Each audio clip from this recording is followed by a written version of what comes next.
Arratsaldeon ikusle, zer moduz ongi etorri bertan berri albistegira. Gaur ekainak 8 ditu, hortzeguna da, asteragoa, egunak utzi dizkigun albisteekin.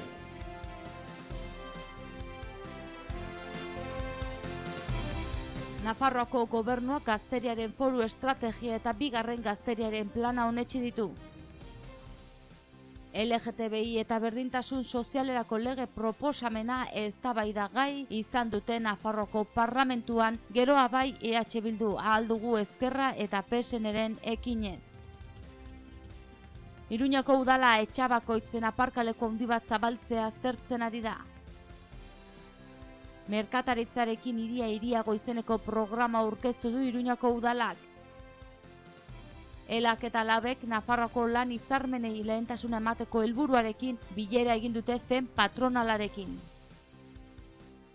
Hilaren 15 eta 16an Elak bere 14. kongresua egingo du eta bertan euskaraz lan egiteko eskubidea aldarrikatuko du. Diego Martínez Galizarra izanen da talde gorritxoaren gidari.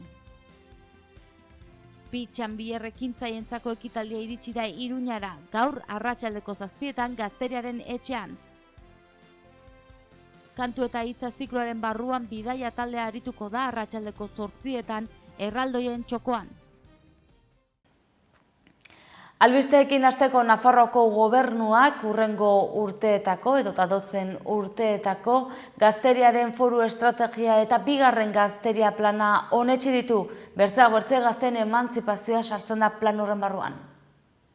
Nafarroako gobernuak 2017-2020 gazteriaren foru estrategia eta 2017-2019 bigarren gazteriaren plana onetsi ditu. Bigarren gazteriaren planean departamentu guztiek urrengo 3 urteetan gazteak Nafarroako gobernuaren agenda publikoan barne hartzeko bultzatuko dituzten 153 ekintza barne hartzen dira. Garatuko diren ekimenen artean hauekin zerikusia dutenak nabarmentzen dira.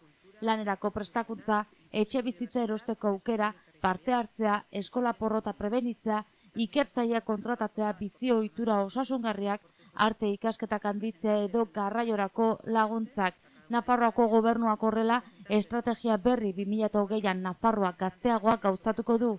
Estrategia honekin batera, 2017-2019 aldirako bigarren gazteriaren plana ere onetsi da. Plan horrekin, Nafarroako kirolaren eta gazteriaren institutuak egindako diagnostikoen eta iaz egindako partaidetza prozesuaren ondorioz aurkitutako gazteen behar eta eskerei erantzun nahi die Nafarroako gobernuak.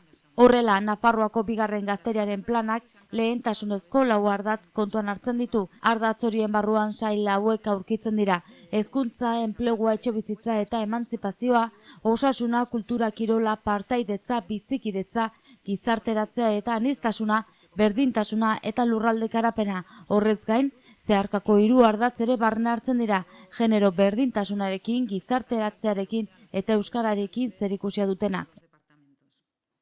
LGTBI eta berdintasun sozialerako lege proposamena eztabaidatuko dute gaur Nafarroako parlamentuan, geroa bai EH Bildu, Ahal Dugu Ezkerra eta PSNren ekinez.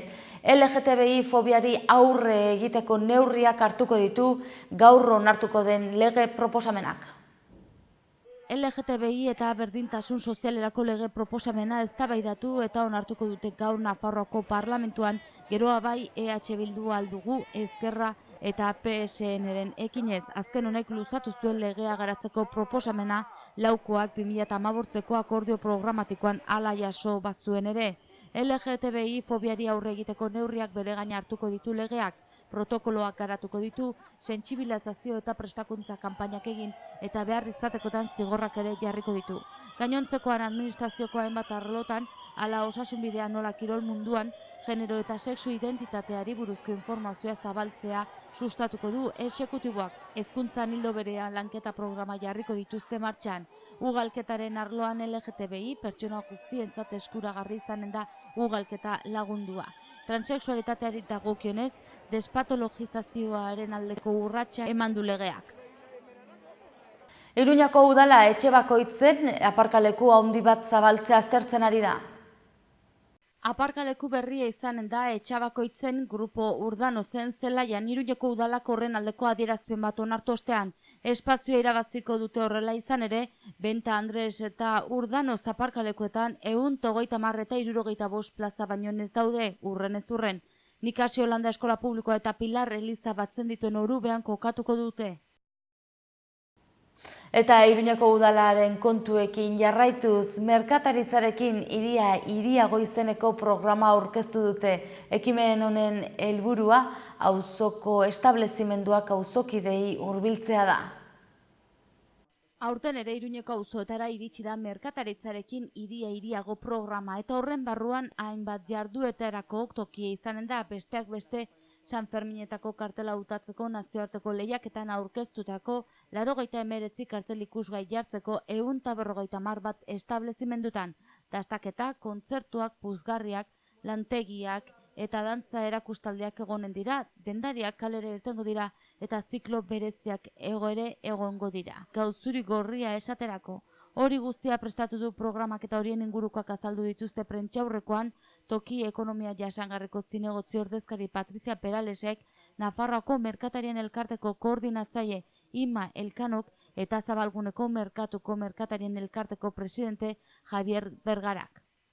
Mugatzen dugunean eremu turistiko hori, eta eremu zehatz bat mugatu dezakegu, eta horrek inplikatzen duna da askatasuna ordutegietan. Guk erabaki dugu alde zaharrean egitea, bereziki denda txikiak daudelako, eta badakigu honek ez duela suposatuko eragin negatiborik, zen badakigu orain arte ere ahalmena izan dutela ordutegi zabalago izateko, baina beraien artean, beraien adostasunean erabaki zen ordutegi zehatz bat eta logikoa izatea. Orduan iruditzen zaigu kasu hontan ere berdin jarraituko dula. Beste kasutan izango litzateke, zabalduko bagenu beste tokietara, badakigu hor badaudela kate handiak eta supermerkatuak edo kate handi horiek askatasuna dutela gehiago eta orduan hor bai kalteak ekarriko lituzkela hirian. Guretzako behintzat kalte txarrenak izango lirateke gero denda txikietan, eragin txarra. Baina kasu honetan nola geratuko den alde zaharrean eta nahiko mugatua, eta gehienak ez guztiak dira denda txikiak, badakigu ez dela ezer aldatuko. Hori bermatu nahi genuen kasu honetan. Duela hamarkada bat baino gehiago abiatu zen merkataritzarekin hiriago programa, Iruñeko udalak sustatuta eta alde zahar, Zabalgune, Iturrama, Martin Azpiliko eta Mendillorri, Donibane Ermitagaina Mendebalde eta Arrotxapeako merkatari elkartekin elkarlanean. Ekimenaren helburua da auzoko establezimentuak auzokidei hurbiltzea eta merkataritzaren presentzia hiriaren bizitzan sustatzea. Iturraman hasiko da merkataritzarekin hiriago programaren jarduera, bihar, arratsaldeko 5:00 puzgarriak, musika eta aurrendako lantegi eta jolasak izanen dira, baita desfilea, fotokola, dastaketak eta kontzertuak ere.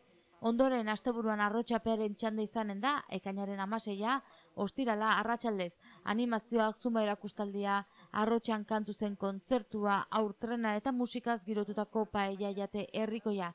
Larunbat goizean gaztelu puzgarriak izanen dira, Arrotxapeako erraldoien konpartxa irtengo da eta zarrei omenaldia eginen zaie. Ekainaren 16an ere Donibanera, Ermitagainara eta Mendebaldera iritsiko da merkataritzarekin hiriago programa. Hemen ere puzgarriak, sitweak, salmenta kalean eta kontzertuak egonen dira. Zabalgunean kirolarekin hiriago zikloak bi egun iraunen ditu.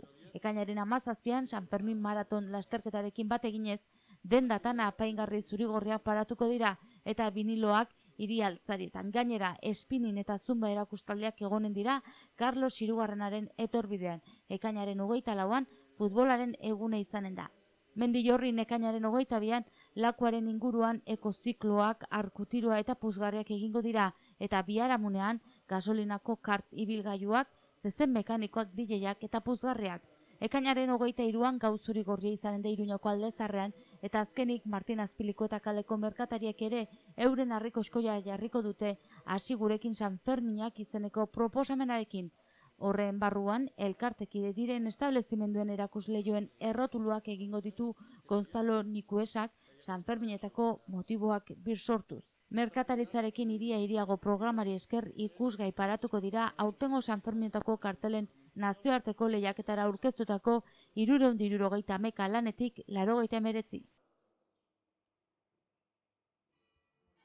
Albiste gehiago utzi dizkigu hortzegun honek elak eta labek esaterako, Nafarroako lan hitzarmenei lehentasuna emateko helburuarekin zen patronalarekin egin dute bilera.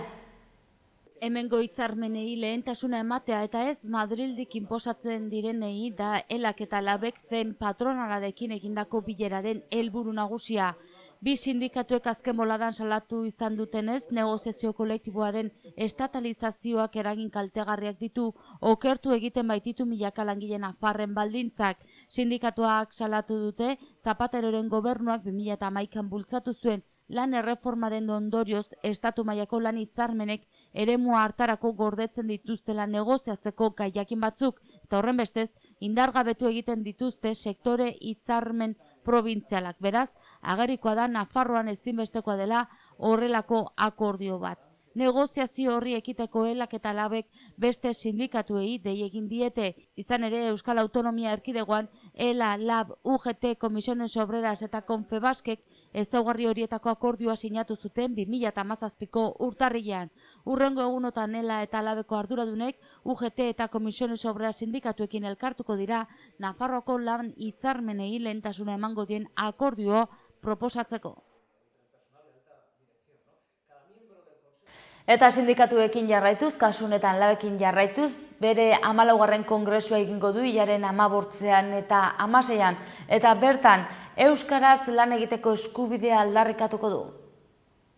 Hilaren 15 eta 16 bere 14. kongresua egingo du elak Bilboko Euskalduna jauregian. Indar berritzen leloa aukeratu du Euskal Herriko sindikatuetan handienak, guztira 726 ordezkarik hartuko dute parte. Azken 4 urteotako jardunaren txostena eztabaidatuko dute eta hurrengo urteotan sindikatuaren lan ildoa finkatu duen ponentzia aztertuko dute. Adolfo Muñoz beste 4 urterako ere hautatu beharko lukete, ez baitago idazkari nagusi izateko beste hautagairik. Euskara eta lan mundua dira kongresuan izan diren gai protagonistak. Langile euskaldunek euskaraz lan egiteko eskubidea dutela defendatuko du elak. Hizkuntza eskubideak giza eskubide oinarrizkoak direla ziurtatu du sindikatuak eta eskatu die administrazioei beharrezkoak diren bitartekoak jartzeko lan munduan ere euskaraz bizi ahal izateko. Sindikatuak berak bere barne funtzionamenduan euskara gehiago erabiltzeko konpromisoa hartuko du. Eta kiroletan dugu albiste orain, Osasunak Basilevitzekin kontratua eten ondoren Diego Martínez Galizarra izanen da talde gorritxoaren gidari. Sevilla Atletikoko Diego Martínez izango da Osasunaren hurrengo entrenatzailea F albistea agentziak iragarri duen bezala. 36 urte ditu, Bigon jaio zen eta Sevillako bigarren taldea zuzendu du azken 4 denboraldietan. 2009tik Sevillako Arrobian egindu lan eta Unai Emerirekin batera izan da talde Andaluziarra Europa Liga irabazi zuenean. Eta azkenean iritsi da Pitch and Beer gazte ekintzaien arteko networking ekitaldia Iruñara gaur arratsaldean izanen da 7 Gazteriaren etxean. Ekitaldi honen inguruko xehetasunak kontatu dizkigute Xaloa Telebistan. Pentsamendu kolektiboari buruzko eta gazte ekintzaien arteko networking ekitaldia izanen da gaur Iruñan. Enpresa bat abiatzeko ideia bat behar da eta normalean ideia hori ona bada, erraz azaltzen da, kontzeptu errazak begirada bakar batez ulertzen dira, visual thinkinga dira. Eta azkarrago eta hobe pentsatzeko hoberena taldean egitea. Hauexo guztia dira Pitch and Beer ekimenaren ardatzak, gazte ekintzaile batzuen ekimena, gazte ekintzaileei zuzendua. Erran bezala gaur erakustaldietarako jardunaldian 10 proiektu hartuko dute parte. Talde bakoitzak 3 minutu izango du bertaratutakoei eta epaimaia aditu bati bere proiektua azaltzeko. Epaimaikideek hoberena zein den erabakiko dute eta bide batez aholku emango diete parte hartzaileei haien lan esperientziatik abiatuta. Epaimaia deliberatu bitartean gazteek aperitiboak eta garagardoren bat dastatu ahal izango dituzte, kezkak, metodoak, praktika onak eta abar partekatzen dituzten bitartean networking sistema batean. Xaloa Telebistan izan dira ekitaldiaren xehetasuna kontatzen. Gu Mondragon Unibertsitatean ikasten dugu, lehen gradua, eta lehen graduan lehenengo momentutik sortzen ditugu olako proiektuak, beti taldean gan egiten. Gure taldean, koena dugu izena, 17 gara taldean. Proiektu hau zehazki 3 pertsonek burutzen dugu, Mikelek, Carlos, hemen ez dagoena, baina, eta 3. Eta hori da, egia esan lehenengo momentutik, holako ekitaldiak, proiektuak eta bestelako gauzak egiten ditugu. Pitxan Bier ekitaldiaren elkarrizketa guztia ikusteko aukera izanen duzu albistegi honen ondotik, egunez egun Iruñerriko txaketa zaratak saioa. Eta gaur hortzeguna, arratsaldeko 8 erraldoien txokoan, kantu eta hitza zikloaren barrenean bidaia taldea arituko da. Kantu eta hitza zikloaren barruan bidaia taldeak eskainiko du emanaldia.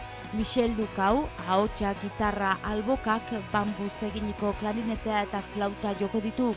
Caroline Phillipsek ahotsa eta zanfoina, Matthew Aranburuk basua eta Fritz Faurek perkusioak.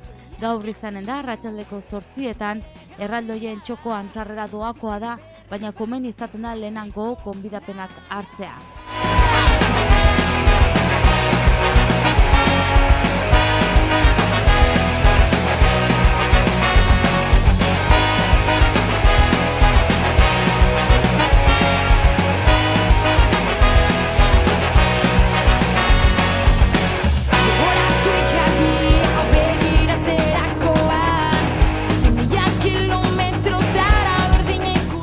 Ekainak 8 gaur hortzeguna goazen egunak utzi dizkigun albisten errepasoa egitera.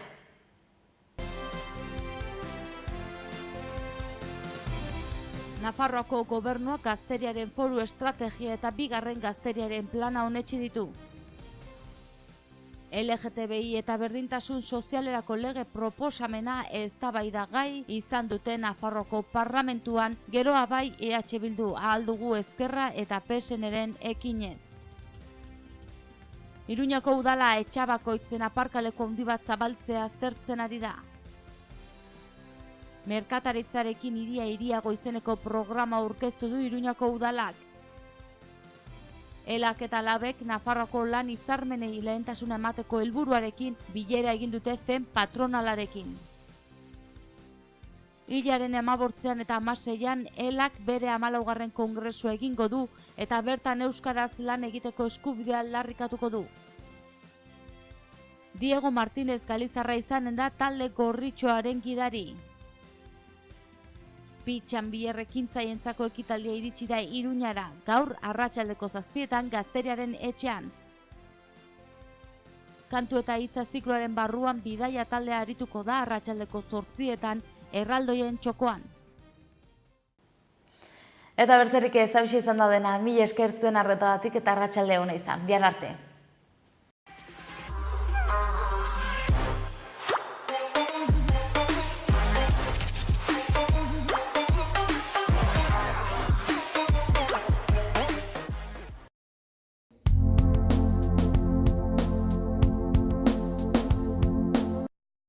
Errenta aitorpena. Hasi da aurrez aurre errenta aitorpena egiteko epea. Ekainaren 23 bitartean arretarako guneetan aurkez dezakezu ala aurrez hitzordua eskatuta Nafarroako ogasuneko bulegoetan. Orain gainera, zeure ekarpenak zehazki nora joanen diren ikus dezakezu aurrekontua.nafarroa.eus gunean sartuta. Ekarpenez eraikitako etorkizuna.